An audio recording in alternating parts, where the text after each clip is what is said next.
हामी चाहिँ राजा रानी पनि आइपुग्यौँ है। यस्तो रमाइलो वेदर त कसै कहीँ पनि छैन होला क्या। आमा कुल भइरहेछ है दिदी, मजा भइरहेछ। ओहो सबै मिलेपछि त कसको के लाग्छ र होइन। आमा मन मिल्नु पर्छ, कहाँ कहाँ पुगिन्छ पुगिन्छ है। एकदम रमाइलो भइरहेछ, आनन्द आइरहेछ।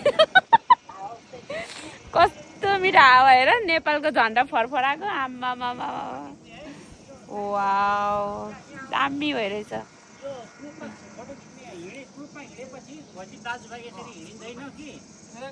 ग्रुपमा हिँडेपछि ग्रुपमा फोटो खिच्नुपर्छ है भन्नुहुँदैछ हाम्रो दाजुले।